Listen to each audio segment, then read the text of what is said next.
But what I'm saying is, if overall none of these things help you to achieve your goals and you're often left out of the plan, then it's not for you. You got to learn how to say no and have some boundaries. Well, what's up, y'all? It's your girl, Dr. Nina, and I'm excited about today's video because I love running my mouth with y'all, but I'm also that auntie, sister, cousin that loves to see you do your best across your life. Whatever it is, over here, we got you. But today's a little bit different, okay? I saw a comment from one of my sisters and supporters that said she needs to see me on those imperfect days or have me talk about the imperfect days. And today, I wanted to do that, to talk about those 10 life-changing habits that have really helped me to show up as a busy woman, even when I don't have it to give and on those off days, because baby, life be lifing. I ain't perfect at all. And I know that sometimes it can look that way because y'all only get a snapshot of my life. But let me know here today if y'all would benefit from some of my lifestyle vlogging again, or maybe presenting some of those day-to-day chit chats, because sometimes I get in my head and think those are boring, but you might benefit from them. And I also want to know from y'all some of the things that you're doing to keep yourself motivated and to boost your energy as well. I know I'm having to show up in my community and my work as a wife, as a daughter, and now as a brand new mother. Y'all, I am learning that balance is not always balancing, okay? And I want to make sure that I'm being honest about that and sharing with you how I'm showing up on those off days. Now, also make sure you check the description box for all items I mentioned today. Like and share this video with those you think can benefit from it. Thanks to Misplay for sponsoring today's video. More on that later, but let's get into this video. Setting a realistic morning and nighttime routine has been game changing for me. Now, I, like anybody, love to watch all the TikTok and the YouTube routines, and I've even engaged in making those myself. But what I've realized is the way you start the day is the way you're going to finish. So you have to be purposeful. And even if you have a whole lot on your plate, or if you're feeling depleted of energy in a day, think about the time when you have the most energy. For me, that time is between the morning to midday. Midday is usually when I get that peak of energy and I'm able to continue to give harder to myself even more until my energy starts to come down. So if I wake up already on the wrong side of the bed, if I'm already saying negatives, if I'm already carrying in yesterday into today, I'm not gonna be much good. So I have to wake up, and usually when I say purposeful and intentional, I have to say affirmations.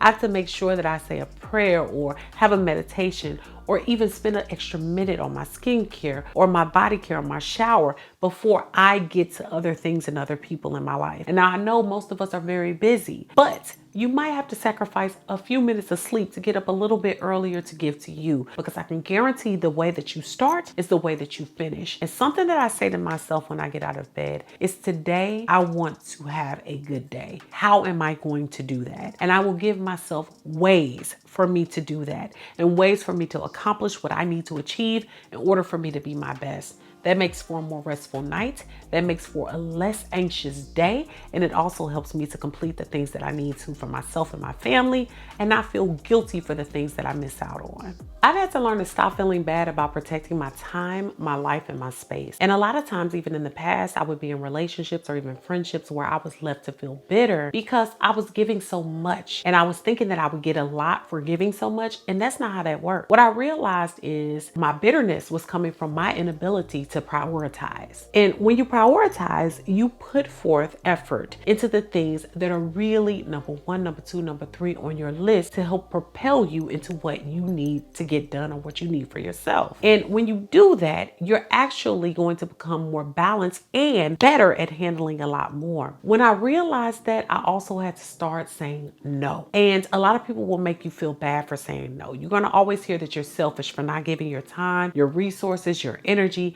the things that you have that really do build you up. But you have to be careful about who you give those things to, because not everyone will value them, and not everyone will help you to double those resources and things that you give away. I used to try to do things to make other people happy, but that was because I didn't realize where I was heading or what I wanted for my life. I guarantee you, writing down what you want, those number one, that number two, and that number three in your life, and actually working towards and giving energy to those goals is important. And I'm not saying never do anything for anybody else. Absolutely not. But what I'm saying is, if overall none of these things help you to achieve your goals and you're often left out of the plan, then it's not for you. You got to learn how to say no and have some boundaries. And what happens is you free up time for you to be able to self-care, give back to your personal, family, and other things that you want to see grow, your money, whatever it is. But until you start to prioritize, until you start to put a foot down and not allow people to run over you, your time, your energy, and your space, you won't get that. Now, this is going to be an unpopular opinion, but it might be important for you to use some of that paid time off and that sick leave or whatever you have saved up for work as a way to have a mental health day just to yourself. Now, a lot of times we'll see all that paid time off and all of those things, and we see all the balance accrue and we just get off. I don't know why we love seeing the fact that we have all this time that we can take off that we never take off for. We never go on a vacation.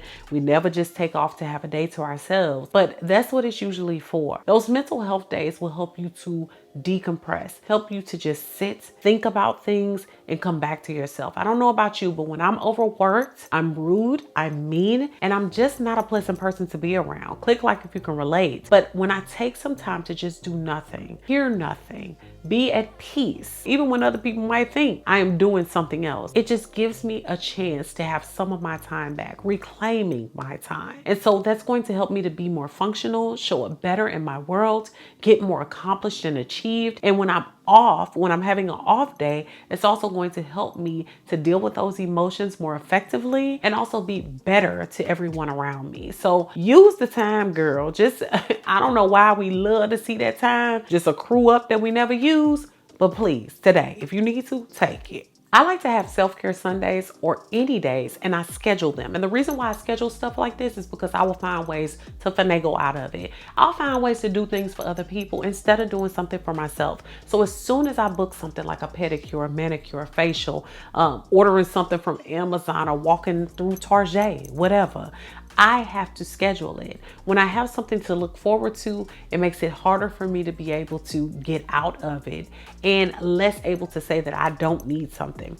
You see, even if you don't have a whole day, because a lot of us will say we don't have a whole Sunday to give, we don't have a whole Friday to give. Well, what about 10 minutes, starting with 10 minutes every night, where maybe you put on eye patches or a facial mask and sit in the dark and listen to some music or an audiobook, something that's going to get back to you for at least a little while. It's going to help you feel 10 times better. I also enjoy me things on those days. They could be my audiobooks, Amazon purchases, or listening to music. And that's where today's sponsor comes in, Misplay. Misplay is a loyalty app for us gamers. And I don't know about y'all, but every now and again, I like to get my game on and chill out. It lets you earn rewards simply by discovering and playing mobile games. And they offer a huge catalog of mobile games: puzzle, word, strategy, adventure, and more. Players earn points as they play, which can be redeemed for gift cards with brands like Amazon, Walmart, Visa, Xbox, PlayStation, and the list goes on. Over 60 million in gift cards has already been redeemed. And I've spotted a whole lot of favorites over there and some that I've been able to play, which has been so exciting. I'm loving the game Word Collect, which gives me time to relax, but also to challenge my brain just a little bit. Mergeland Alice's Adventure is another of my favorites. It gives me a chance to escape and get into some adventure. Visit misplay.com/Dr. Nina or click the link in the description to download Misplay for free.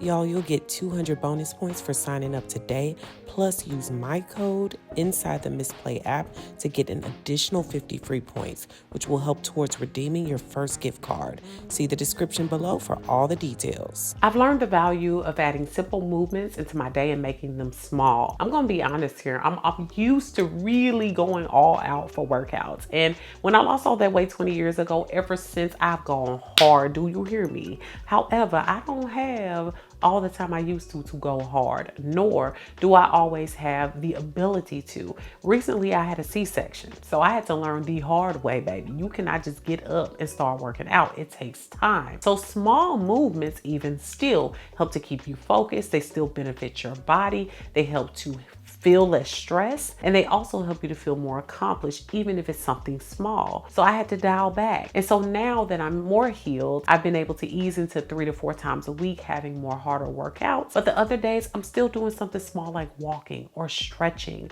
and those still get the body moving. So you don't have to have the excuse that I don't have the time to work out hard or for hours. As long as you can do something for 2 to 3 minutes, 5 minutes, 10 minutes, 15 minutes, you got a good thing going. So get up and incorporate those simple movements, make them small, and also don't overdo it. If you do have to or want to do something longer term, make sure that you start off slow and in small increments in order for you to be able to build on that and feel more confident to go into bigger and longer workouts. Lately, getting more quality rest and not just sleep has been a non-negotiable. Now, hear me with this. I realize that getting to 7 to 9 hours of sleep is ideal and people really want that, but that's not always possible. We have a newborn here, so I'm not able to get that all the time, but I'm learning to get quality sleep, which means when it's time to go to sleep, I do things that support falling into my REM sleep quicker, okay? So I'm trying to do things like make sure that I'm winding down at night, having a cup of tea, turning the lights down low, not watching scary stuff that I used to. I love true crime, can't do it because when I go to sleep, I end up having a dream about something like I'm Sherlock Holmes. Ain't got the time, okay? So I'm learning ways to really slow down and give myself the chance to fall into a more quality sleep. And when it comes to rest, I'm also learning to do that because sometimes that's not always sleeping. That might be time away from the work that you're working on or a project that you're doing. Maybe that's laying on the couch for a little while and just being in the quiet. Or maybe it's just watching a show that's enriching, that's light and also lighthearted, that helps you to feel better. Look, y'all, honestly, rest is important to learn, just like sleeping is important to learn. With sleep, we're repairing our bodies. We're figuring out, and our body is replenishing itself. If you're sick, it's how it heals itself. But also with rest, it helps us to replenish ourselves and also gives my body like a chance to, I don't know, like I just feel even more invigorated. I feel more energized, and I feel like I have more to give after I've slept well, but also after I've rested. Y'all, I've had to learn to eat to feel good, but to also keep healthier snacks and food around it. When I say learn to eat to feel good, I realized that a lot of times the things that I would choose to eat were messing with my gut, okay? And when your gut is misaligned, so is everything else. So when my gut is messed up, my skin is messed up, my hair, my nails, everything. And right now I can afford that. I'm postpartum and I'm breastfeeding, I'm more active. I have to balance and align my proteins, my complex carbohydrates, my fats, reduce my cholesterol, and other things that could be harmful to me. I know the difference because I know what I should and should not have. We are not silly, and we do know that, but also understanding serving sizes. What time of day is best for me to have certain foods? So for me, I tend to have more of my carbohydrates earlier on in the day and tend to protein load across the day in order for me to reduce a lot of the sugars that I'm sleeping on. But that has to do with you. You have to know how your body works best, what's going to keep you at tip top. Even in the house though, I try to keep raw fruits, vegetables, proteins, all of that around, so it makes it easier for me and I don't have to make excuses as to why my gut is gassy or even, doing other things that could be harmful to me. So make sure that you're making the effort to eat the best that you possibly can. That's also going to give you the energy you need even on those off days. Detoxing and deep cleaning have changed the game for me. So digital detoxing is really just eliminating screen time for a short time in order for you to reconnect with the world, family, friends, and loved ones. And it's also going through your phone and taking off things that no longer serve you. So things that really are time eaters that don't expand on my mind, like puzzles or solving mysteries or things like that, then I'm really letting it go. And the reason being is because those take away from my energy, they deplete my energy stores, don't allow me to be creative, and also don't allow for me to connect with my family. And that leads me to deep cleaning. Deep cleaning helps me to feel at ease. It allows me to organize, keep my space centered and together. And though I do clean nearly every day, just a little bit every day so it's not so dirty, okay? If you allow your home to get messy and dirty, so will your mind. Your mind will be cluttered and your mind will be all over the place. So deep cleaning allows you to have the ease and the peace of a home that you know is clean, so that you're not trying to run through in your head what needs to be done, what has to be done. It's already there. The house smells good, it fosters peace, and it also helps you to feel more at one and to get more accomplished. And even if you don't have energy, this can help you to lead to more energy, right? So once deep cleaning is complete, what I find is I am more at ease to think of things that I need to complete or things that I would like to do. And I feel like I have the option to do that because my home is together. So deep cleaning can really offer a lot of other advantages other than just smelling good. And while I used to think this was silly, I have really amped up my positive affirmations again. What this does for me is it allows me to feel like I do think highly of myself. And I am forced in those times to think of something that really helps to feed back into my self-worth, my self-esteem. It helps me to feel that I am valuable. A lot of times we lose that day to day, and what you tell yourself matters. So if you're telling yourself that you're not great, or that you do everything wrong, or that everything is negative because of you, you will believe that. And I can tell you this, a lot of times even staying in relationships that no longer serve you happen because of that negative self-talk. Not having positive affirmations or thinking of things that will really help you to feel whole or help you to know that you are worth more. I have learned that just saying small things to myself daily, like you're worth it, you're worthy, you can do what you need to do. Even though this is not happening the way you would like, try this and see what might work for you. Eventually you will figure it out. Those types of things have helped me to feel more at ease with myself. They have helped me to feel like I'm more capable and more deserving. And I can guarantee you, if you start to speak to yourself in that way first thing in the morning, it will help you to feel more accomplished and like you deserve the world, because you do. Now, those are my 10 life-changing habits for busy women. And if you have some, please let us know down below and share them, because I love to read your input. Y'all, I really enjoyed that today because I needed this refresher today, because it reminds me of all the things that I'm reincorporating for me to be even better in all the roles and even my new roles that I've taken on. Make sure that you comment, share this video with someone who can use it, and subscribe. Thanks so much for watching, y'all. Beautiful brown baby doll. Peace.